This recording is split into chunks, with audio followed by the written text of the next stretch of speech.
श्रोते हो, संत आणि मागणं हे समीकरण जुळत नाही बरं. आमच्या सर्व मनोकामना भगवंत पूर्ण करणारा आहे हे संतांना माहीत असतं. वास्तविक व्यवहारातले सगळंच काही भगवंत देतोय, पण जगामध्ये दुर्लभात असलेली दुर्लभ जी गोष्ट आहे ना, ती संतांनी भगवंताजवळ मागितली. तुमचं आमचं मागणं आणि संतांचं मागणं, भक्तांचं मागणं यामध्ये फार फरक आहे बरं. तुम्ही आम्ही प्रापंचिक सुखासाठी भगवंताची भक्ती करतो आणि त्यामुळे दुर्दैवाने ती भक्ती राहत नाही, तो भक्तीचा व्यापार होतो. श्रोते हो, भक्तीमध्ये भगवंताला काहीतरी द्यायचं आणि त्या बदल्यात त्याच्याकडून काहीतरी मागायचं, ही आमची भक्ती ठरते. त्यामुळे भगवंत आणि भक्त हे नातं आमचं कधीच त्याच्याशी जुळत नाही. पण वास्तविक भक्ताची अशी अवस्था असते, जगद्गुरु आद्य शंकराचार्य म्हणतात, न पुण्यम न पापम न सौख्यम न दुःखम न मंत्रे न तीर्थो न वेदा न यज्ञाः अहम भोजनम नैव भोजम न भोक्ता चिदानंद रूपम शिवोहम शिवोहम. सद्गुरुनाथ भगवान की जय. मग अशी जर भक्ताची अवस्था आहे, या उच्च कोटीला भक्त जर पोहोचलेला असेल, तर भक्त भगवंताकडे मागणं का मागतो? याचं कारण त्याचं मागणं आणि आमचं मागणं यामध्ये खूप फरक आहे. श्रोते हो, संतांनी मागणं मागितलं भगवंताकडं, पण ते दुर्लभ असलेलं मागणं मागितलं. आद्य शंकराचार्यच आम्हाला सांगतात की जगामध्ये 3 गोष्टी दुर्लभ आहेत. दुर्लभम त्रयमेवैतत् देवानुग्रह हेतुकम मनुष्यत्वम मुमुक्षुत्वम महापुरुष संश्रयाः. 3 गोष्टी जगामध्ये दुर्लभ आहेत. पहिली गोष्ट आहे मनुष्यत्व, दुसरी गोष्ट आहे मुमुक्षुत्व आणि तिसरी गोष्ट आहे महापुरुष संश्रयाः. संतांच्या बाबतीत बोलायचं झालं, भक्तांच्या बाबतीत बोलायचं झालं ना, तर मनुष्य जन्म त्यांना मिळालाय.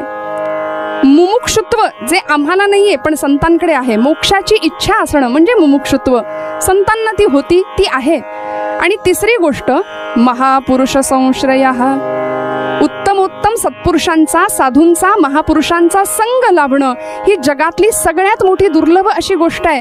आणि म्हणूनच प्रस्तुतच्या पदामध्ये कवी अमृतराय, जे पंत कवींपैकी अत्यंत आदराचं आणि अग्रगण्य असं नाव होतं, पण त्यांच्या काव्याला संतत्वाचा दर्जा प्राप्त झाल्यामुळे संत कवी अमृतराय असा ज्यांचा उल्लेख केला जातो, त्यांचे कटाव सुद्धा नारदीय कीर्तनामध्ये खूप वापरले जातात.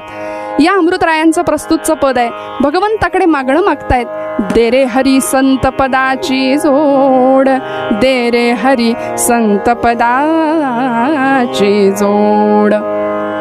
वास्तविक संत संगती मागण्याचं कारण काय हो? माझ्या जीवनाला संतांचा सहवास मिळावा, संत पदाची जोड माझ्या आयुष्याला लाभावी. कारण श्रोते हो, सामान्य माणूस, प्रापंचिक माणूस हा कृतार्थतेच्या प्रांतामध्ये पूर्णपणे अयशस्वी ठरतो असं म्हटलं तर ते चुकीचं ठरणार नाही.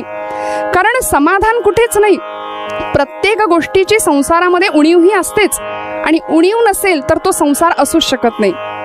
त्यामुळे जी आम्ही स्वतःला प्रापंचिक म्हणून घेतो अशी साधक माणसं एकीकडे परमार्थही करायला बघतो, एकीकडे प्रपंचही बघतो, आणि या दोन्हीमध्ये ओढाताण होते, भरकटल्यासारखी अवस्था होते, संभ्रांत अवस्था वाट्याला येते, आणि नक्की काय करायचं हे कुणा काहीच कळत नाही, गोंधळलेली अवस्था प्राप्त होते.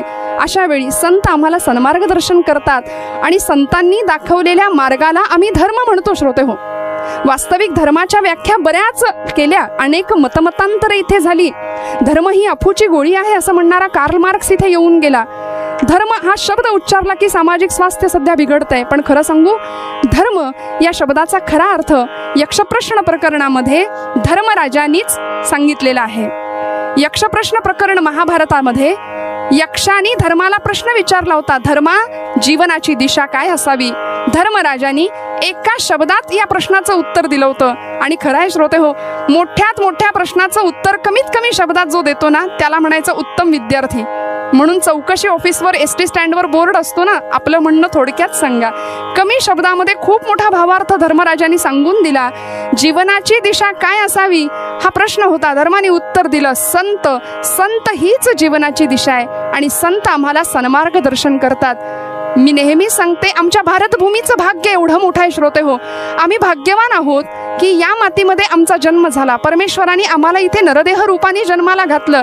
याचं कारण अनेक संत महात्म्यांच्या विचारांनी आमची ही माती सिंचित झालेली आहे. या विचारांचं सिंचन इथे झालेलं आहे आणि म्हणून सगळ्या जगाला ललांबभूत ठरावी अशी ही भारतीय भूमी, अशी ही भारतीय संस्कृती सगळ्याच्या आदर्शस्थानी विराजमान आहे. याचं कारण आमची संत मंडळी आम्हाला इथे लाभली. मग फक्त महाराष्ट्रापुरतंच बोलायचं का? अजिबात नाही. प्रत्येक प्रांतामध्ये, प्रत्येक राज्यामध्ये अनेक संत होऊन गेलेत. उत्तरेकडे म्हणू नका, दक्षिणेकडे म्हणू नका, प्रत्येक भागामध्ये अनेक संत झाले. आणि या संतांनी काय केलं? सामान्य माणसाचं मन मनगट आणि मेंदू बळकट करण्याचं काम केलं श्रोते हो. आणि म्हणून अशा संतांचा मला सहवास मिळू दे. अमृतरायांचं भगवंताकडे मागणं आहे, हे देवा संत पदाची जोड दे रे हरी, संत पदाची जोड.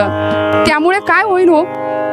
अमृतराय पुढच्या चरणात म्हणतात, संत समागम आत्मत्वाचा सुंदर उगवे मोड दे रे हरी, संत पदाची जोड. भागवतामधला गोड प्रसंग आहे. कपिल गीतेमध्ये कपिल मुनी आपल्या आईला देवहूतीला जीवनमुक्तीचा मार्ग सांगतात. देवहूतीला ज्यावेळी हे आकलन झालं की माझ्या पोटी जन्माला आलेला पुत्र हा साधा सुद्धा बालक नाहीये, तर साक्षात परब्रह्म माझ्या पोटी अवतीर्ण झालेला आहे, हे भान ज्यावेळी देवहूतीला आलं ना, त्यावेळी देवहूतीने कपिल भगवंतांच्या समोर हात जोडले आणि सांगते, हे भगवंता, हे परब्रह्मा, मला जीवनमुक्त होण्याचा मार्ग सांगा, मला माझ्या जीवनाचा मुक्तीचा मार्ग सांगा. आणि अशा वेळी कपिल भगवंतांनी तिला जीवनमुक्तीचा मार्ग सांगताना सत्संगतीचाच पहिल्यांदा उपदेश केलाय की हे आई तू काय कर, हे माते तू काय कर, जीवनमुक्त व्हायचं असेल ना तर तुला आधी संत संग करावा लागेल. आचार्य जगद्गुरूंनी सुद्धा आम्हाला हा जीवनमुक्तीचा क्रम सांगितलाय बरं. सत्संगत्वे निसंगत्वम, निसंगत्वे निर्मोहित्वम, निर्मोहित्वे निश्चलत्वम, निश्चलत्वे जीवनमुक्तिः. हा जो जीवनमुक्तीचा क्रम आम्हाला जगद्गुरू आद्य शंकराचार्यांनी सांगितला ना, थोडं आपण उलट्या मार्गाने जाऊ म्हणजे विषय आम्हाला लक्षात येईल. आचार्य म्हणतात तुम्हाला जीवनमुक्त जर व्हायचं असेल ना तर तुम्हाला निश्चल व्हावं लागेल. निश्चल व्हायचं असेल तर तुम्हाला निर्मोही असावं लागेल. निर्मोही व्हायचं असेल तर तुम्हाला निसंग असावं लागेल. आणि निसंग व्हायचं असेल तर तुम्हाला सत्संग करावा लागेल. पंढरीनाथ भगवान की जय. आणि म्हणून हा संत संघ आमच्या आयुष्यामध्ये किती परिवर्तन घडवून आणू शकतो. तुकोबराय म्हणतात, आपणा सारिखे करीती तात्काळ नाही काळवेळ तया लागी. संत साधकाला, सामान्य माणसाला आपल्या पदावर नेऊन पोहोचवतात. आणि अशा संत तत्वाचा बोध आमच्या आयुष्यामध्ये व्हावा. संत आमच्या आयुष्यामध्ये काय करतात? अमृतराय म्हणाले, संत समागमे आत्मत्वाचा सुंदर उगवे मोड.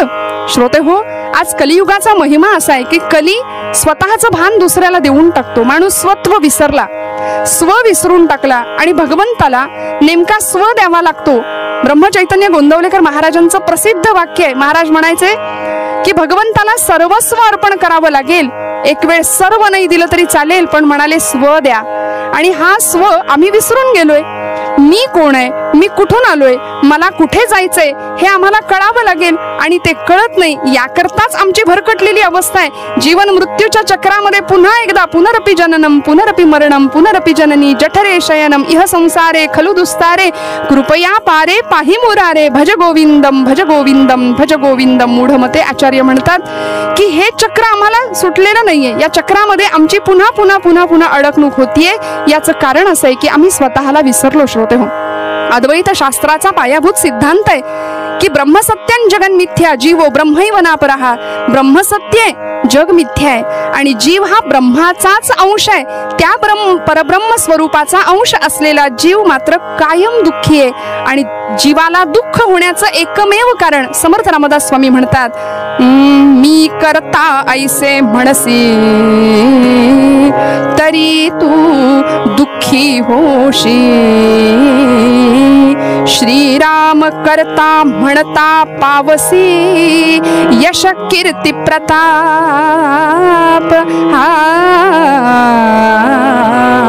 मी करता ऐसे म्हणसी तरी तू दुःखी होशी.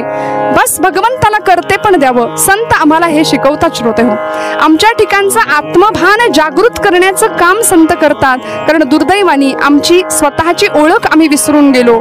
मी कोण, मी कुठून आलोय याचा विषय आमच्या लक्षात येत नाही. आणि मग वास्तविक या नश्वर असलेल्या जगामध्ये हेच काही सत्य आहे असं मानून आम्ही बसतो. आचार्य म्हणाले ब्रह्मसत्यं जगन मिथ्या. आचार्यांचा मिथ्यावाद प्रसिद्ध आहे श्रोते हो. ब्रह्मसत्य आणि जगन मिथ्या आहे असं बोलत असताना एका तत्वज्ञानाच्या तासाला 40 मिनिटांचा तास झाला आणि शिक्षकांनी ब्रह्मसत्य आहे जग मिथ्या आहे या विषयावर लेक्चर दिलं. 40 मिनिटं संपली आणि जात असताना विद्यार्थ्यांना शिक्षकांनी प्रश्न विचारला, मुलांनो मी जे आता काही 40 मिनिटं तुम्हाला सांगितलं ते तुम्हाला कळालं का, ते तुम्हाला कळलं का? विद्यार्थी म्हणाले हो. मागच्या बाकावरच्या एका विद्यार्थ्याला उठवलं आणि म्हणाला सांग रे काय कळलं तुला? तो विद्यार्थी म्हणाला सर आपण हे जे काही आता 40 मिनिटं आम्हाला सांगितलं ना ते सगळं सत्य आहे म्हणाले, पण हे सगळं आम्हाला कळालंय असं जे तुम्हाला वाटतंय ना तो तुमचा भ्रम आहे म्हणाले. पंढरीनाथ महाराज की जय. त्यामुळे असं सत्य आणि भ्रमाची गफलत आमची होता कामा नये म्हणून आचार्यांनी आम्हाला सांगून दिलं. आणि त्याकरता या संसारामध्ये जर भगवंतांनी आम्हाला जन्म दिलाय ना तर आम्हाला स्वतःची ओळख करून घ्यावी लागेल. संत आम्हाला स्वतःच्या पातळीला नेऊन पोहोचवतात श्रोते हो. आम्हाला स्वतःची अनुभूती देतात आणि वस्तुतः ही अनुभूती संतांनी घेतली. ब्रह्मतत्वाचा ब्रह्मरसाचा आनंद संतांनी मिळवला आणि मग तो आमच्याकडे आला ना.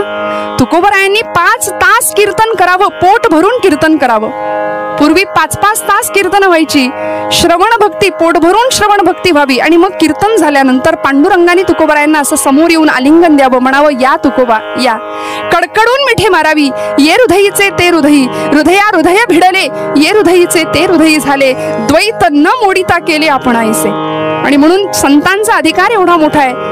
देव पहावयासी गेलो तेथे देवची होऊन ठेलो. पांडुरंग परमात्मा संतांसाठी भक्तांसाठी तळमळत होता. परमात्मा तळमळतो अशी भक्ती काय उच्च दर्जाची असू शकते आपण समजू शकतो श्रोते हो.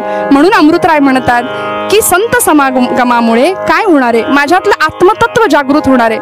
अजून एक मागणी अमृतरायांनी या पदामध्ये भगवंताकडे केली आहे की हे भगवंता माझ्या मनीचे सकल मनोरथ तू पूर्ण करून घे. काय असतं, एकदा का संत संगत आयुष्याला मिळाली, उत्तम जीवन जगण्याचा मार्ग सापडला की भगवंताकडं काय मागायचं हे वेगळं शिकवावं नाही लागत. अशा भक्तांचे मनोरथ सुद्धा तितकेच उच्च दर्जाचे असतात, संकल्प सुद्धा तितकेच सत्य असतात. आणि मग सत्य संकल्पाचा दाता नारायण या न्यायाने भक्तांचे सगळे मनोरथ पुरविशी मनीचे कोड, कोड म्हणजे इच्छा समूह, या न्यायाने अमृतराय भगवंताला मागतात की हे भगवंता माझ्या मनातले सगळे मनोरथ तू पूर्ण करणार आहेस. श्रोते हो, नुसतं मनात येऊन उपयोग नाही ना. कुठलीही गोष्ट मनात आली आणि ती झाली असं कधी होत नाही. करता करविता भगवंत आहे, मनात येऊन उपयोग नाही. आमचे मनोरथ पूर्ण करणारा तो परमात्मा आहे. म्हणून नामदेव महाराज म्हणतात ना, माझे मनोरथ पूर्ण करी देवा, माझे मनोरथ पूर्ण करी देवा, केशवा माधवा नारायणा, माझे मनोरथ पूर्ण करी देवा, माझे मनोरथ पूर्ण करी देवा. भगवंतालाच ते मनोरथ पूर्ण करावं. भगवंत आमच्या सगळ्या कामना इच्छा पूर्ण करणार आहे. आणि एवढंच नाही, आईच्या मायेने सांभाळणार आहे. श्रोते हो, किती सांभाळतो भगवंत. जर अशा मार्गाने भक्त भक्ती करत असेल, संत समागम आयुष्यामध्ये असेल, भगवंताकडे इच्छापूर्तीसाठी मागणी असेल आणि अशी इच्छा मागावी की ज्यातून भगवत प्राप्तीच होईल, ज्यातून समाधानच मिळेल. कारण प्रपंच किंवा संसार आम्हाला दुःखापलीकडे दुसरं काही देऊ शकत नाही. असं शाश्वत समाधान जर कोणी देत असतील तर ते संत आहेत श्रोते हो. आणि संत जगाच्या शाश्वत कल्याणाची कामना करतात. बरं, दादागिरी करून नाही, बरं दंडवत घालून करतात. सकलांच्या पाया माझा दंडवत, सकलांच्या पाया माझा दंडवत, सकलांच्या पाया माझा दंडवत. वा वा. आपुलाले चित्त शुद्ध करा, आपुलाले चित्त शुद्ध करा, सकलांच्या पाया माझा दंडवत, सकलांच्या पाया माझा दंडवत, सकलांच्या पाया माझा दंडवत. दंडवत घालून जगाच्या शाश्वत कल्याणाची कामना केली. सगळ्या विश्वाचं आर्त माझ्या ज्ञानोबा माऊलीच्या हृदयामध्ये सामावलं होतं. म्हणून माऊली हा शब्द उच्चारला तरी आमचे डोळे पाणावतात. याचं कारण आहे की दुसऱ्याच्या हृदयाचा ताप बघून संतांचं हृदय वितळलं श्रोते हो. म्हणून लोण्याची उपमा दिली ना संतांना तरी ती कमी ठरते, कारण लोण्याला उष्णता दिली तर लोणी वितळतं, पण संतांचं हृदय दुसऱ्याच्या हृदयाला होणाऱ्या तापाने वितळतं. म्हणून संत श्रेष्ठ आहेत. आणि अशा संतांचा सहवास मला लाभू दे, अमृतरायांचं मागणं आहे. शेवटच्या चरणामध्ये अमृतराय भगवंताला अत्यंत गोड मागणं मागतायत. अमृत म्हणे रे हरी भक्ताचा, शेवट करीसी गोड, दे रे हरी संत पदाची जोड. एक हिंदी कवी म्हणतो, एक आरजू है मालिक, एक आरजू है मालिक, जाऊंगा जिस दिन जान से, आया था जितनी शान से, जाऊंगा भी उतनी ही शान से. श्रोते हो, असं जीवन आमच्या वाट्याला यावं ना. जन्माला आल्याबरोबर एक नाळ जोडलेली असते मातेशी. माता इथून जो आमचा प्रवास सुरू होतो तो या देहाची माती होते तेव्हाच तो प्रवास थांबतो. माता आणि माती या दोन शब्दातल्या एका वेलांटीचा फरक म्हणजे आमचं जीवन आहे श्रोते हो. आणि हे जीवन जर परिपूर्ण व्हायचं असेल ना तर आमचं जगणं किती कृतार्थ व्हावं लागेल, किती पूर्णत्वाला जावं लागेल. याकरता तुकोबारायांचं जीवन पूर्णत्वाला गेलं, सदेह वैकुंठ गमन प्राप्त झालं. आता महाराजांचं वैकुंठ गमन काय किंवा माऊलींची समाधी काय लोकांनी चर्चेचा विषय बनवली, पण खरं तर कितीही चर्चा झाल्या तरी सुद्धा तुकोबाराय वैकुंठाला गेले होते हे त्रिकालबाधित सत्य आहे ना. एवढंच नाही, महाराजांच्या समोर असा पांडुरंग उभा होता. वाढवेळ झाला उभा पांडुरंग, वैकुंठी श्रीरंग बोलावितो. भगवंत असा उभा होता, ये तुकोबा मी तुझ्या स्वागतासाठी उभा आहे. माऊलींच्यासाठी पांडुरंग उभा होता, या माऊली मी तिष्ठत उभा आहे तुमच्या इथे. भगवंतांनी आमची वाट पाहावी असं आमचं दिव्य मरण असावं, असं आमचं दिव्य जीवन असावं. या जीवनाला साधू सत्पुरुषांच्या विचारांचा संगतीचा स्पर्श असावा. आणि ज्यावेळी आमच्यातलं आत्मतत्व जागृत होईल ना तेव्हाच खऱ्या अर्थी आमच्या जीवनाला परिपूर्ण अवस्था प्राप्त झाल्याशिवाय राहणार नाही. श्रोते हो, आमच्या मुठी लहान आहेत, संतांची मूठ मोठी आहे. मूठ जर आम्हाला मोठी मिळाली ना तर आम्ही या मुठीमध्ये आकाशाला गवसणी घालू शकतो. एक दृष्टांत सांगते पटकन. काय झालं माहितीये, एक 2 वर्षाचा मुलगा आपल्या आई बरोबर बाजारात निघाला होता आणि बाजारातलं सगळं सामान आईने खरेदी केलं. दुकानामध्ये गेल्यानंतर त्या किराणा मालाच्या दुकानामध्ये अशा समोर बरण्या ठेवल्या होत्या. त्या बरणीमध्ये बरीचशी चॉकलेट्स होती. त्या मुलाचे ते संस्कार बघितले, दुकानदार खुश झाला आणि दुकानदार म्हणाला, बाळा घे बरं, तुला हवी तेवढी चॉकलेट्स त्यातून घे काढून. तो मुलगा म्हणाला, नाही काका नको मला. त्याची ती परिस्थिती किंवा त्याचा तो संस्कार बघून किती मुलगा सरळ वळणाचा आहे असा विचार करावा दुकानदारांनी. अर्थात मराठी भाषेची काय गंमत आहे बघा, वळण कधी सरळ नसतं, पण आपण म्हणतो ना मुलगा सरळ वळणाचा आहे. बरं, या मुलाबाबत इतकं कौतुक वाटलं आणि म्हणाले, अरे घे बाळा, मी सांगतो ना, बरणीचं झाकण उघड, तुझ्या हातात येतील तेवढी चॉकलेट्स तू काढून घे. तो मुलगा म्हणाला, नाही काका. बरं तुम्हाला एवढंच वाटतं ना तर तुम्हीच मला तुमच्या हाताने द्या म्हणाले. दुकानदारांना अजूनच आनंद झाला. त्यांनी काय करावं, पटकन बरणीचं झाकण उघडलं. त्या पोराचं एवढं कौतुक केलं, बाळा देतो हा म्हणून पटकन बरणीमध्ये आपला हात घातला, मूठभर चॉकलेट्स उचलली आणि त्याच्या वंजळीमध्ये दिली. आईला कार्ट काय होतं माहिती होतं ना. जरा पुढे वाट चालल्यानंतर आई मुलाला विचारते, बाळा तुला बराच वेळ ते काका चॉकलेट्स तू घे असं म्हणत होते, तू का नाही त्याला हात लावला. मुलगा हुशार हो. मुलगा म्हणाला, आई माझ्या मुठीने जर मी चॉकलेट्स घेतली असती तर एवढी मिळाली असती का ग. ती मूठ मोठी आहे ना. श्रोते हो, संतांची मूठ मोठी आहे, संतांचा आवाका मोठा आहे, त्यांचं क्षितिज मोठं आहे. मुळात आमचं क्षितिज आम्हाला विस्तारायचं असेल ना तर संत सहवासाशिवाय जीवनाला पर्याय नाही. म्हणून पूर्वरंगाच्या मूळ पदामध्ये संत कवी अमृतराय आम्हाला हरीकडे एवढंच मागणं मागतात आणि आमच्यासाठी सुद्धा काय मागावं याचा वस्तुपाठ घालतात. गम पनी सा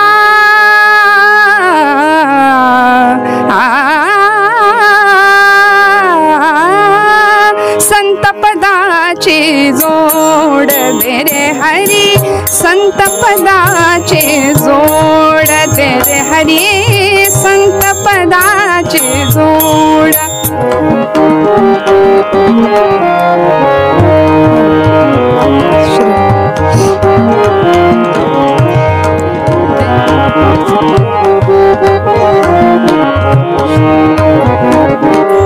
संत समागम आत्मत्वाचा संत समागम आत्मत्वाचा सुंदर उगवे मोड दे रे हरी सुंदर उगवे मोड दे रे हरी संत पदाचे जोड दे रे हरी संत पदाचे जोड दे रे हरी संत पदाचे जोड पुंडलिका वरदे हरी विठ्ठल श्री ज्ञानदेव तुकाराम पंढरीनाथ महाराज की जय. कथेच्या नियमानुसार थोडा वेळ हरिनामाचा गजर करूया. छान आपण आपल्या घरी बसूनच कीर्तन ऐकत आहात. मस्त मोकळ्या हाताने टाळ्या वाजवा आणि आनंदाने भजन करूया. श्रीराम जय राम जय जय राम श्रीराम जय राम जय जय राम श्रीराम जय राम जय जय राम श्रीराम जय राम जय जय राम श्रीराम जय राम जय जय राम श्रीराम जय राम जय जय राम श्रीराम जय राम जय जय राम श्रीराम जय राम जय जय राम श्रीराम जय राम जय जय राम श्रीराम जय राम जय जय राम श्रीराम जय राम जय जय राम श्रीराम जय राम जय जय राम श्रीराम जय राम जय जय राम श्रीराम जय राम जय जय श्रीराम जय राम जय जय राम श्रीराम जय राम जय जय राम श्रीराम जय राम जय जय राम श्रीराम जय राम जय जय राम श्रीराम जय राम जय जय राम श्रीराम जय राम जय जय राम श्रीराम जय राम जय जय राम श्रीराम जय राम जय जय श्रीराम जय राम जय जय राम. राजाधिराज प्रभु रामचंद्र महाराज की जय. जय जय रघुवीर समर्थ मंगलमूर्ती मोरया. 11व्या शतकातली कथा आहे श्रोते हो. चंद्रागिरी नावाच्या एका गावामध्ये राहणारे दयाळपती नावाचे सावकार आणि त्यांची पत्नी सरस्वती दोघही पती पत्नी धर्माचरण उत्तम करत होते. संपत्तीला ऐशो आरामाला कशाचीच कमतरता नव्हती. प्रचंड धन आणि ऐश्वर्य घरामध्ये होतं. पण श्रोते हो, मी मघाशी म्हटल्याप्रमाणे संसार म्हटलं की कशाची तरी उणीव ही आलीच ना. संसार हा 3 पायांचा चौरंग आहे असं मोठ्या लोकांनी म्हणून ठेवलंय. तुम्ही म्हणाल चौरंग म्हटलं की 4 पाय आले, पण संसाराच्या चौरंगाचा, संसार रूपी चौरंगाचा 1 पाय म्हणाले कायम तुटलेला असतो.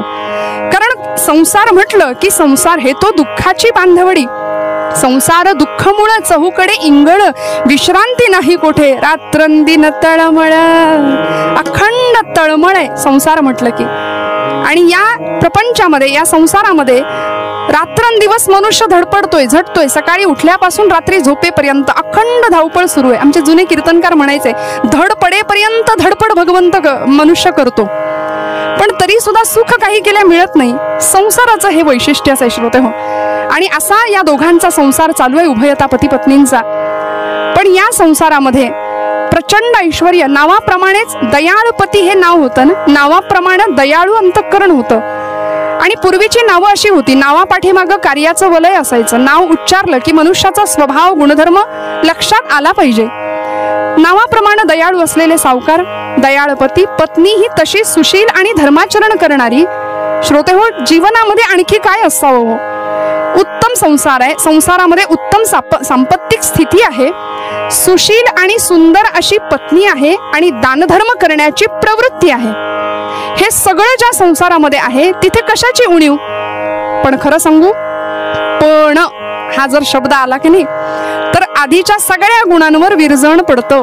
म्हणून पूर्वी स्वयंवरामध्ये पण लावले जायचे. राजकन्या उत्तम आहे, गुणवान आहे, रूपवान आहे, पण हत्तीशी लढा, अमुक फूल घेऊन या, धनुष्य उचला, अमुक करा, तमुक करा, असे पण लावले जायचे. हा पण आला की सगळ्या आधीच्या गोष्टींवर विरजण पडतं.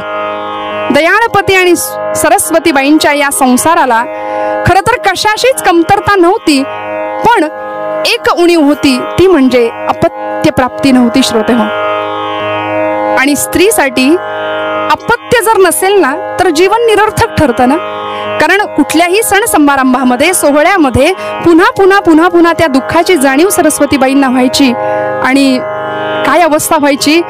कुणी पक्षिणी पिला भरविते, तया पाहुनी व्याकुळ होते.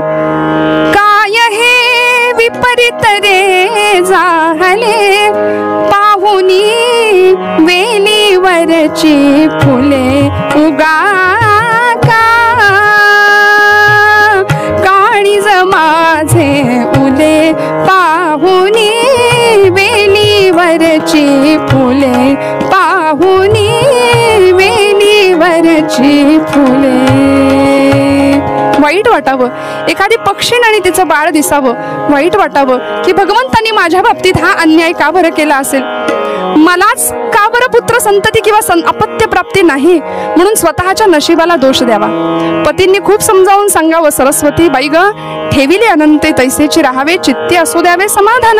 भगवंतांनी जे आयुष्य दिलंय ना त्या आयुष्यामध्ये समाधान आम्हाला मिळवता आलं ना की संपला विषय. पण हे मनाला पटत होतं, पण बऱ्याचदा कळत नव्हतं, मन मानायला तयार नव्हतं. आणि अशा परिस्थितीमध्ये, अशा विमनस्क अवस्थेमध्ये दिवस भरभर पुढे सरकत होते. आणि एक दिवस असा आला श्रोते हो, या चंद्रागिरी गावामध्ये स्वारी आली बरं. एके दिनी मच्छिंदर साधू आले तयाची ये गावी, एके दिनी मच्छिंदर साधू आले तयाची ये गावी. उद्धारार्थ सतीच्या, उद्धारार्थ सतीच्या संतांची थोरवी किती गावी. रामा राम राम हरे हरे रामा राम राम राम हरे हरे रामा राम राम राम सीतापते राम राम राम राम हरे हरे राम राम राम राम रघोत्तम राम राम राम राम हरे हरे राम राम. एके दिनी मच्छिंदर साधू आले तयाची ये गावी. त्या चंद्रागिरी गावामध्ये मच्छिंद्रनाथ नावाचे अत्यंत थोर असे सत्पुरुष अधिकारी यांची स्वारी आली आपल्या अनेक शिष्यांसमवेत. श्रोते हो, नाथ संप्रदायाची ही जी दिव्य परंपरा आमच्या भारतभूला लाभली आहे ना, आदिनाथ गुरु सकळ सिद्धांचा, माझी ज्ञानोबा माऊली हरिपाठामध्ये ही परंपरा सांगते. आदिनाथ गुरु सकळ सिद्धांचा मच्छिंद्र तयाचा मुख्य शिष्य. मच्छिंद्राने बोध गोरक्षासी केला, गोरक्ष ओळला गहिनी प्रती, गहिनी प्रसादे निवृत्ती दातार, ज्ञानदेव सार चोजविले. म्हणाले आदिनाथांपासून आलेली ही परंपरा ज्ञानदेवांपर्यंत अजूनही पुढे नाथ संप्रदायाची ही परंपरा आमच्या या भूमीमध्ये आहे. आणि असे साक्षात आदिदेव महादेव आदिनाथांचे शिष्य असलेले मच्छिंद्रनाथ या चंद्रागिरी गावामध्ये आले. आणि आल्याबरोबर आलख निरंजन लाव माई भिक्षा लाव असा पुकारा करायचे. आणि हे कानफाटे जोगी म्हणून यांना ओळखायचे, कारण हातामध्ये कुबडी, शैली, शिंगी, हरणाजीन, ज्याला आपण मृगाजीन म्हणूया, हे असा सगळा त्यांचा तो थाट असायचा. आणि यांच्या योग सामर्थ्याचं तेज इतकं होतं, यांना हटयोगी असं म्हटलं जायचं. श्रोते हो, या योग सामर्थ्याच्या बळावर या साधूंच्या डोक्यावर, या मंडळींना, या साधूंना फकीर ना, कायम फिरस्ती असणारे ही मंडळी, लाकडं धुनी पेटवण्यासाठी सतत लाकडांची आवश्यकता त्यांना लागायची. आणि ही लाकडं, या लाकडाची मुळी बांधून ते डोक्यावर ठेवायचे. पण डोक्यावर नाही बरं, स्वतःच्या योग सामर्थ्याच्या, तपस सामर्थ्याच्या बळावर डोक्यापासून हातभर अंतरावरती ही मुळी असायची. काय वर्णन केलं बघा. माथे लकरी निराधार, माथे लकरी निराधार, माथे लकरी निराधार, माथे लकरी निराधार, देखे करे सो विचार, माथे लकरी निराधार, देखे करे सो विचार. ये तो कोई अवतार सच्च सच्च साई हो, ये तो कोई अवतार सच्च सच्च साई हो, ये तो कोई अवतार सच्च सच्च साई हो. माथे लकरी निराधार, देखे करे सो विचार, माथे लकरी. आलख निरंजन लाव मई भिक्षा लाव, असा पुकारा गावागावांमध्ये करत हिंडावं. आणि मच्छिंद्रनाथांची आपल्या शिष्यांसमवेतची ही स्वारी, हातभर अंतरावर अधांतरी असलेली ती लाकडाची मुळी, आणि हा सगळा थाट लोकांनी डोळे भरून बघावा हो गावातल्या. मच्छिंद्रनाथ या दयाळपती सावकारांच्या घरासमोर येऊन उभे राहिले आणि सरस्वती आतमध्ये काहीतरी कामकाज करत होती. मच्छिंद्रनाथांनी पुकारा दिला, आलक्ष मुखे गरजती, आलक्ष मुखे गरजती, भिक्षा घे बोनी सरस्वती धावे. धावत धावत धावत सुपामध्ये जोंधळे आणले आणि भिक्षा देण्यासाठी मच्छिंद्रनाथांच्या समोर येऊन सरस्वतीबाई उभी टाकल्या. मच्छिंद्रनाथ संत किती दयाळू असतात बघा. मी म्हटलं ना की लोण्यापेक्षा मऊ, याचं कारण असं की लोण्याला उष्णता दिली तर ते लोणी वितळेल, पण संतांचं हृदय दुसऱ्याच्या हृदयाच्या तापाने वितळतं हो श्रोते हो. सरस्वतीबाईंच्या हृदयातली दुःखाची छटा, चेहऱ्यावरची म्लान मुद्रा मच्छिंद्रनाथांनी बरोबर ओळखली. आणि मच्छिंद्रनाथांनी काय विचारावं. सरस्वतीबाईंना तिच्या चेहऱ्यावरचं दुःख बघितलं, वाचलं, अनुभवलं. आणि मच्छिंद्रनाथ विचारतात, बहुधन धान्य ही भाग्य थोरबाई, बहुधन धान्य ही भाग्य थोरबाई, म्लान मुख का दिसते तुझे माई, म्लान मुख का दिसते तुझे माई, म्लान मुख का. का ग माई एवढी दुःखी का दिसतेस, हताश का दिसतेस. दाराशी आलेल्या बैराग्याला, फकीराला, साधूला अशी दुःखी चेहऱ्याने भिक्षा नाही वाढायची बरं. आणि नाथांनी हे विचारल्या क्षणी सरस्वतींच्या डोळ्यातून खळकन अश्रू ओघळले. नाथ पुसता ती सजल नेत्र झाली, नाथ पुसता, नाथ पुसता ती सजल नेत्र झाली, नाथ पुसता ती सजल नेत्र झाली, बोलवे ना ती स्तब्धताची आली, बोलवे ना ती स्तब्धताची आली, बोलवे ना ती स्तब्धताची आली. शब्द फुटेना तोंडातनं, स्तब्ध झाली, नेत्राश्रू खळकन उघळले. आणि मच्छिंद्रनाथांनी आपल्या अंतरीचं दुःख ओळखलं. या वेदनेने अजून वाईट वाटलं आणि नाथांना सांगितलं, महाराज काय सांगू, मी दयाळपती सावकाराची पत्नी आहे, कशाचीही कमतरता नाही, पण एकच उणीव आहे संसारामध्ये की ज्यामुळे माझं सगळं जीवन मला निराश होऊन बसलंय. मच्छिंद्रनाथांनी विचारावं, काय माई, काय आपली व्यथा आहे, काय दुःख आहे, मला सांगा, मी दूर करण्याचा प्रयत्न करतो. सरस्वतीबाईंची आशा पल्लवित झाली आणि पटकन मच्छिंद्रनाथांना उद्देशून त्या म्हणाल्या की नाथा महाराज, अपत्य प्राप्ती नाहीये. संसारामध्ये जर अपत्य नसेल तर स्त्रीचं जगणं हे निरर्थक समजलं जातं. आणि म्हणून या अपत्य प्राप्ती विना हे जगणंच आता ओझं होऊन बसलंय. मच्छिंद्रनाथा गालामध्ये हसले आणि मच्छिंद्रनाथांनी काय सांगावं माहितीये. मच्छिंद्रनाथांनी आपल्या झोळीमध्ये हात घातला. काळजी करू नको माई, हे भस्म तुम्ही घ्या. झोळीतून भस्म बाहेर काढलं आणि सरस्वतीबाईंच्या हातामध्ये भस्म दिलं. हे भस्म तुम्ही घ्या या भस्माच्या सेवनाने तुम्हाला पुत्र प्राप्ती होईल बरं. आणि हा पुत्र असा तसा नाही, सगळ्या जगाला ज्याची धन्यता वाटेल. तुम्ही जगी धन्यता पावसी सत्वशीला, अशी तुझी सुद्धा ख्याती होईल. असा पुत्र तुझ्या पोटी जन्माला येईल, काळजी करू नकोस, असं म्हणून मच्छिंद्रनाथ निघायला लागले. पण सरस्वतीबाई, अहो नाथा महाराजा भिक्षा तरी घ्या म्हणून पुढे वाकली. तेव्हा मच्छिंद्रनाथ हसून म्हणाले, माई आता ही भिक्षा आम्हाला नको. या दिवसापासून बरोबर 12 वर्षानंतर आम्ही तुझ्या दारात येऊ आणि 12 वर्षानंतर तुझा 12 वर्षाचा पुत्र, त्या पुत्राच्या हातून, त्या मुलाच्या हातून मी भिक्षा स्वीकारेन. असं म्हणून लखन निरंजन स्वारी निघाली बरं. पण जाताना सरस्वतीला निक्षून सांगितलं मच्छिंद्रनाथांनी, ही रक्षा तू जपून ठेवी,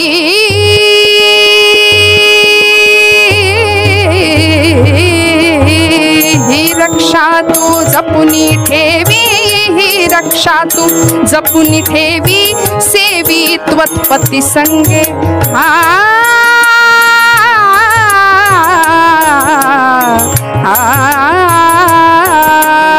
ही रक्षा तू जपुनी ठेवी, सेवी त्वत्पती संगे.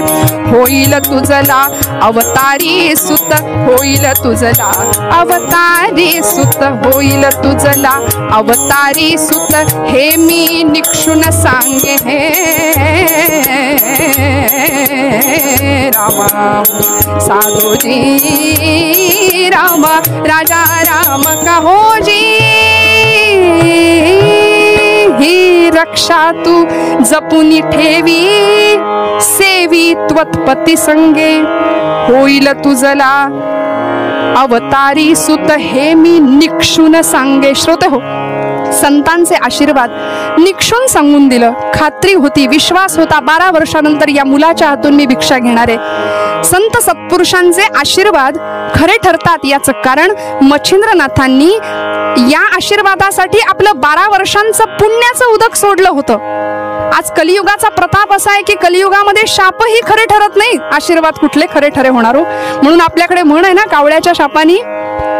आशीर्वाद किंवा शाप खरं होण्यासाठी, ती शापवाणी किंवा आशीर्वादाची वाणी खरी ठरण्यासाठी, शाप देणाऱ्यांनी किंवा आशीर्वाद देणाऱ्यांनी आपलं कितीतरी पुण्य जमवावं लागतं आणि ते सोडावं लागतं बरं. पुण्याचं उदक सोडावं लागतं. आणि अशा पद्धतीने मच्छिंद्रनाथांनी सरस्वती माईला आशीर्वाद दिला आणि निघून गेले. तो प्रसंग इतका गोड होता की सरस्वती त्या आठवणीमध्ये दिवस पुढे सरकवतीये. दुपारची वेळ झाली, माध्यान्नीची वेळ. दयाळपती सावकार पेढीवरून भोजनासाठी घरी आले होते आणि नेहमीपेक्षा आज जरा त्यांची जास्त गडबड होती. अंगरखा काढून ठेवला, भोजनाला बसले. अन्न ब्रह्माची प्रार्थना झाली आणि भोजन करता करता सरस्वती माईंना सांगितलं की हे बघ सरस्वती, मला लवकर आज कामाला जावं लागेल, रोजच्या सारखी मी आज वामकुक्षी घेऊ शकणार नाही. आणि या सगळ्या गडबडीमध्ये सकाळी घडलेला प्रसंग, मच्छिंद्रनाथांनी दिलेला भस्माचा प्रसाद, हे सगळं आपल्या पतीला सांगायचं राहून गेलं. दयाळपतींनी जेवण उरकलं आणि निघून गेले पेढीवरती परत. सरस्वतीबाईंनी आपल्या घरातलं सगळं कामकाज आटोपलं आणि थोडंसं जरा उमऱ्यावर येऊन उभ्या राहतायत तोच. आजही हे काही नवीन नाही. रिकाम टेकड्या शेजारच्या बायका असतात की नाही, त्या सगळ्या जमल्या. पहिली आली, दुसरी आली, दुसरीला न बोलवता तिसरी आली, चौथीला बोलवून आणलं आणि मग सभा भरली हो. आता अशा वेळी या सभेला, स्त्रियांच्या सभेसाठी चर्चेला विषय कुठे लागतो? आणि विषय रंगला, चर्चा रंगली. कुणीतरी एकाने अध्यक्षस्थानी राहावं. सगळ्या गावाच्या बातम्या तिथे आपल्याला मिळतात ना, वर्तमानपत्र सगळ्या गावाचं आम्हाला महिलांच्या चर्चेमध्ये मिळू शकतं. आणि अशा पद्धतीनं या सरस्वतीच्या मुखातून सकाळचा प्रसंग सांगण्याचा मोह आवरला नाही बरं. असं म्हणतात, संसारी माणसाला आपली दुःख सांगू नये, कारण ती माणसं अजून ट्रॅफिक वाढवण्याचं काम करतात. काहींच्या आयुष्यात तर इतका नकार भरलेला असतो की फार टेन्शन आहे, हे जीवनाचं ध्रुवपदच असतो. कोरोनामध्ये कसं आपण 4 फूट असं लांब राहतो की नाही, तसं नकार असलेल्या माणसाच्या पासून 2 फूट थोडंसं लांबच राहावं तर आमचं जीवन सुखी होईल. निगेटिव्हिटी आमच्याकडे आम्ही का घेतो हा प्रश्न पडतो कधी कधी. सरस्वतीबाईंनी घडलेला प्रसंग आपल्या या सगळ्या स्त्रियांना, आपल्या या मैत्रिणींना सांगायचा ठरवला. आणि सरस्वती सांगू लागली, अगं ऐकलं का, सकाळी एक अत्यंत थोर अधिकारी सत्पुरुष माझ्या दारात आले आणि मला पुत्र व्हावा, अपत्य प्राप्ती व्हावी म्हणून आपल्या जवळची रक्षा, आपल्या जवळचं भस्म त्यांनी माझ्याकडे दिलंय. पदराच्या गाठीमध्ये असं बांधून ठेवलेलं ते भस्म दाखवलं बायकांना. आता लवकरच ही सरस्वती तुम्हाला लेकरवाळी झालेली दिसेल बरं. एवढं ऐकलं आणि एक जहाल मावशीबाई होती तिथे. त्या मावशीबाईंनी सांगावं, सरस्वती बघू बघू बघू. अग ग वेडी ग वेडी सरस्वती, अगं काय ग तू, अशी राख खाऊन कुणाला मुलं होतात का ग? कोण तो भिकारडा मेला जोगी, तुला भोळी भाबडी बघितलं आणि तुला फसवलं ग. आणि तिच्या म्हणण्याला अजून 4 बायकांनी दुजोराच दिला. आता सरस्वतीला असा प्रश्न पडला की काय करावं, ही राख मी सेवन करू की नको. शेवटी त्यांचाच विजय झाला. आणि म्हणतात ना श्रोते हो, असं बऱ्याचदा घडत राहतं, दुर्जनांचा विजय होतो कारण आमचा निश्चय पक्का नसतो, आम्ही विश्वास आमचा दृढ नसतो. सरस्वतीच्या बाबतीत तेच झालं. सरस्वतीनं ती पदराच्या गाठीत बांधलेली ती राख, ते भस्म, अत्यंत प्रसादाचं असं ते लेणं सरस्वतीने घरामागे एक उकिरडा होता, त्या उकिरड्यामध्ये नेऊन टाकली. आज म्युन्सिपाल्टीच्या गाड्या सगळीकडे फिरतात ना कचरा गोळा करण्यासाठी, पण पूर्वीच्या काळी आजही खेडेगावांमध्ये आणि पूर्वीच्या काळी उकिरडा नावाची एक व्यवस्था स्वतंत्र असायची की जिथे घरातला सगळा केर कचरा त्या उकिरड्यामध्ये मोठा असा खड्डा खणलेला असायचा. त्या खड्ड्यामध्ये तो केर कचरा टाकायचा, गुरांचं शेण त्यामध्ये टाकायचं आणि मातीने तो खड्डा भरत आला की बुजवून टाकायचा. म्हणजे काही दिवसांनी तो खड्डा परत उपसायचा आणि शेतीच्या कामासाठी उत्तम खत म्हणून त्याचा वापर केला जायचा. आणि अशा या उकिरड्यामध्ये सरस्वतीबाईंनी ही राख टाकली. श्रोते हो, काय झालं, वाईट तर वाटत होतं पण हातून ते कर्म घडून गेलं, त्यामुळे झालं गेलं गंगेला मिळालं म्हणून सरस्वती तो प्रसंग विसरून गेली. आता राख मिळाली, राख गेली, मग पतीला सांगा कशाला, परत त्यांनी उगीच आपल्याला काही बोला, त्यापेक्षा हा प्रसंग विसरून जाण्यातच आपलं भलं आहे असं म्हणून सरस्वती तो प्रसंग, ती घटना विसरून गेली. बघता बघता दिवस पुढे सरकले आणि 12 वर्ष पूर्ण झाली. श्रोते हो, या घटनेला 12 वर्ष पूर्ण झाली आणि संतांचं आश्वासन, संतांचे शब्द काळालाही खोटे ठरवता येत नाहीत. या न्यायाने मच्छिंद्रनाथांनी दिलेल्या शब्दाला जागण्यासाठी मच्छिंद्रनाथ सरस्वतीच्या दयाळपतींच्या त्या गावामध्ये, चंद्रागिरी गावामध्ये घरासमोर येऊन उभे राहिले. आलख निरंजन लाव माई भिक्षाला असा पुकारा केल्या क्षणी सरस्वती बाहेर आली बरं. आणि भिक्षा घ्या म्हणून सूप समोर आणलं जोंधळ्यांनी भरलेलं आणि झोळीमध्ये भिक्षा घालणार. मच्छिंद्रनाथ हसले, माई आपला मुलगा कुठे आहे, मी त्याच्याकडून आज भिक्षा घेणार आहे. 12 वर्षानंतरचा प्रसंग ऐकतोय बरं आपण, मी त्याच्याकडून भिक्षा घेणार आहे. सरस्वतीने सांगावं, महाराज अहो मला मूलच नाही तर त्याच्याकडून कशी भिक्षा घ्याल तुम्ही, म्हणजे आपल्याला मूल झालंच नाही. नाही नाही अहो असतं आणि नाही म्हणून मी कसं सांगेन महाराज आपल्याला. सरस्वतीने आपल्याला ओळखलं नाही, मच्छिंद्रनाथांना कळालं आणि मच्छिंद्रनाथ म्हणतायत की सरसमाई 12 वर्षापूर्वी पुत्र प्राप्तीसाठी कुणी आपल्याला भस्म दिलं होतं का, कुणी आपल्याला राख दिली होती का. सरस्वती माईंना अक्षरशः श्रोते हो धरणी दुभंग होऊन आता त्या धरणीमध्ये मी लपून जाऊ की काय अशी अवस्था, एखादं मातीचं ढेकूळ पाण्यामध्ये विरघळावं ना तशी अवस्था सरस्वतीबाईंची झाली. डोळ्यातनं घळघळ घळघळ नेत्राश्रू वाहत आहेत आणि मच्छिंद्रनाथांची ओळख पटली. महाराज क्षमा करा, आपण दिलेलं भस्म मी सेवन नाही केलं. मच्छिंद्रनाथ म्हणाले, माई आपल्याला जर राख भस्म नको होतं तर तुम्ही का स्वीकारलं, माझी राख मला परत द्या. कुठली देऊ महाराज, ती राख मी टाकून दिली हो उकिरड्यामध्ये. कशी अवदसा आठवली मेलीला मला, ती राख एवढा तुमचा कृपा प्रसाद मी त्या उकिरड्यामध्ये टाकून दिला. आणि हे सगळं चालू असताना ती शेजारची जी मावशी होती की नाही, जिने राख टाकून द्यायला सांगितली होती, ती आली, म्हणाली, सरस्वती अगं काय काय गोंधळ चाललाय ग, हे बघा यांच्या सांगण्यावरून मी तुमची राख उकिरड्यामध्ये टाकली. आणि त्या मावशीने जसं आपल्यावरचा आरोप ऐकला तशी ती मावशी काय म्हणते ऐका, अगं गग मेले, अगं माझ्यावर कसला आरोप देतेस वेडे, तुला नाही कळलं, मला वाटलं रस्त्यावरचा कुणीतरी एखादा जोगी असेल, पण एवढ्या मोठ्या साधू सत्पुरुष अधिकारी व्यक्तीच्या माणसाची रक्षा तू अशी बेधडक की ग उकिरड्यात टाकून दिलीस. श्रोते हो, कठीण समय येता कोण कामास येतो ही प्रचिती सरस्वतीला त्या क्षणाला आली. मच्छिंद्रनाथ थोडे संतापून विचारत होते, माई मला उकिरडा दाखवा, कुठे राख टाकली ती जागा मला दाखवा. आणि एवढ्यात दयाळपती सावकार आले होते. दयाळपतींचं आगमन झालं, थोडक्यात त्यांना सगळं वृत्त कळालं होतं. आणि दयाळपती आणि सरस्वती माई दोघंही मच्छिंद्रनाथांच्या पायावर धावली, चरणांना घट्ट मिठी मारली. श्री गुरुराज महाराज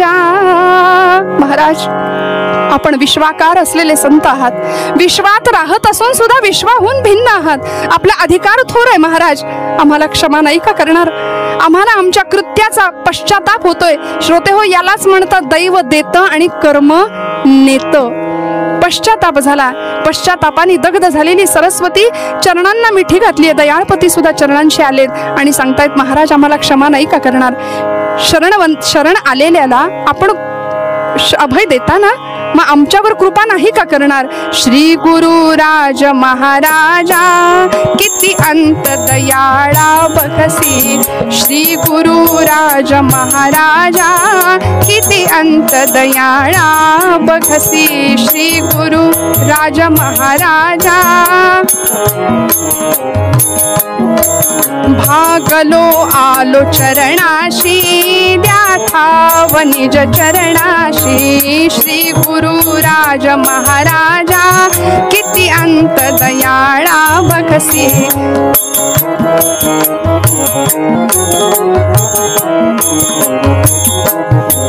रात्रंदिन तळमळ झाली, अधिकाधिक अंतर पडले, भेटले सदय रूप आजी. श्री गुरुराज महाराजा किती अंत दयाळा बघसी. श्री गुरुराज महाराजा किती अंत दयाळा बघसी. दोघांनी चरणांना मिठी घातली मच्छिंद्रनाथांच्या. मच्छिंद्रनाथांनी सांगावं की मला तो उकिरडा दाखवा. स्वतः दयाळपती मच्छिंद्रनाथांना त्या उकिरड्याजवळ घेऊन गेले. आणि श्रोते हो, उकिरड्याच्या समोर ज्यावेळी मच्छिंद्रनाथ आले ना, त्यावेळी मच्छिंद्रनाथांनी त्या जमिनीला आपला कान लावला आणि सोहम सोहम सोहम सोहम, त्या जमिनीतून सोहम नामाचा ध्वनी ऐकू येऊ लागला. आणि श्रोते हो, खरं आहे, गर्भावस्थेमध्ये हा जीव असतो त्यावेळी सोहम सोहम नामाचा उच्चार आहे. आणि जीवाचा जन्म झाल्यानंतर जीव म्हणतो कोहम कोहम, मी कोण आहे? कारण विसर पडतो, मी जिथून आलोय त्याच्याशी माझं नातंच तुटून जातं ना जन्मानंतर. जीव विसरून जातो परमात्म्याला. त्या उकिरड्यातून सोहम नावाचा ध्वनी, श्वास घेतानाचा सूर सो आणि सोडताना हम, प्रत्येक श्वासाला सोहम सोहम सोहम ध्वनी उच्चार चालू आहे. आणि मच्छिंद्रनाथांनी तो आवाज ऐकला. मात्र दयाळपतींनी सुद्धा त्या जागेला कान लावला. एवढ्यात सगळं गाव त्या ठिकाणी जमा झालं होतं. आणि बघता क्षणी सरस्वतीला एवढा पश्चाताप झाला की काय करून बसले, कशी अवदसा आठवली. आज मला 12 वर्षाचा पुत्र असता, त्याचं किती कोड कौतुक मी पुरवलं असतं. आणि मच्छिंद्रनाथांनी आवाज दिला, किन्नरी का नाद किया जोगी मच्छिंदर, बेटा तेरा गुरु आवे जी, आलख निरंजन. बेटा आ ऊपर आ, तेरा गुरु तेरे सामने खडा है. म्हणून मच्छिंद्रनाथांनी किन्नरी वाजवायला सुरुवात केली. या नाथपंथी साधूंकडे किन्नरी नावाचं वाद्य असायचं. किन्नरी वाजवली आणि त्या ध्वनीनादानी उकिरड्यावरची माती आणि राख आपोआप बाजूला झाली. श्रोते हो, आणि अत्यंत दिव्य तेजपुंज असा अलौकिक एक दिव्य मुलगा त्या राखेतून, त्या उकिरड्यामधून बाहेर आला. आणि मच्छिंद्रनाथांच्या पायाला मिठी घातली. सद्गुरुनाथ महाराज की जय, मिठी घातली. आणि मच्छिंद्रनाथांनी त्याला विचारावं की बाळा, कसा वाढलास रे इथे या जागेमध्ये? कुणी तुला मोठं केलं? कुणी तुझं पोषण केलं, मला सांगशील का? आणि त्या मुलाने उत्तर द्यावं, महाराज आपण माझे गुरु आहात. खरं सांगू का, वाईट वाटून घेऊ नका महाराज, मला इथं कशाचीच कमतरता नव्हती. धसा रे मारे मरे ने दसा, आ आ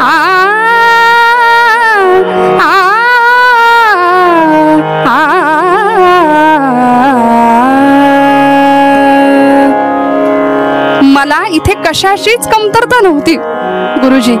खरं सांगू का, माझं पालन पोषण कुणी केलं, मला वाढवलं कुणी, या प्रश्नाचं एकच उत्तर आहे, स्वरधेनु दुग्धे करी रक्षणाला, स्वरधेनु दुग्धे करी रक्षणाला, स्वरधेनु दुग्धे करी रक्षणाला.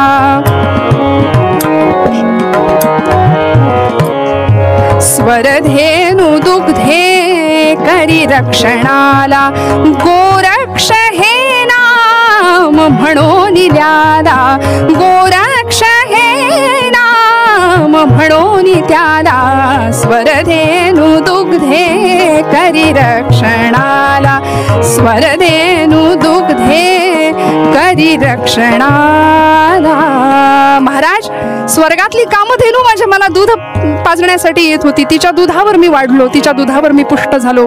मच्छिंद्रनाथांना आनंद झाला आणि सांगितलं, राजा, स्वरधेनूच्या कामधेनूच्या दुग्धावरती तू पोचलास ना, तू मोठा झालास ना, म्हणून आजपासून तिने तुझं रक्षण केलं, गायीने तुझं रक्षण केलं, म्हणून तुझं नाव आजपासून गोरक्ष गोरक्ष नावाने त्याला संबोधित केलं. आणि आता चल माझ्या बरोबर म्हणून गोरक्षाला हाताला धरून निघाले मच्छिंद्रनाथ. सरस्वती धावली, चरणांना मिठी मारली. महाराज, महाराज, एक वेळ शापून भस्म करा, नाहीतर हा मुलगा माझा मला परत द्या. पश्चाताप दग्ध अंतःकरणाने पायाची मिठी सोडायला तयार नाही, पण संत दयाळू असतात ना. मच्छिंद्रनाथ म्हणाले, माई काळजी करू नका, मी तुम्हाला पुन्हा भस्म देतो, तुम्हाला पुत्र प्राप्ती होईल, काळजी करू नका. पण हा माझा गोरक्ष आता जगदोद्धारा करता मी याला माझ्या बरोबर घेऊन जाणार आहे, काळजी करू नका, तुम्हाला पुत्र होईल. दयाळपती आणि सरस्वती नाथांच्या चरणाजवळ आलेले आहेत. दयाळपतींनी सांगावं, महाराज, प्रपंचातला ऐश्वर्य पुत्र संतती प्राप्ती झाली, खरं होईल, पण परमार्थातलं जे खरं शाश्वत सुख आहे, समाधान आहे, ते तुमच्या खेरीज तुमच्या चरणांशिवाय आम्हाला कुठेही मिळणार नाही. आणि म्हणून महाराज, आम्हाला जर द्यायचंच असेल ना तर एकच द्या. हे मागणं दयाळपतींनी सरस्वतींनी मच्छिंद्रनाथांकडे मागितलं. तेच मागणं अमृतरायांनी पूर्वरंगाच्या मूळ पदामध्ये मागितलं. संत पदाची जोड दे रे हरी, संत पदाची जोड दे रे हरी, संत पदाची जोड.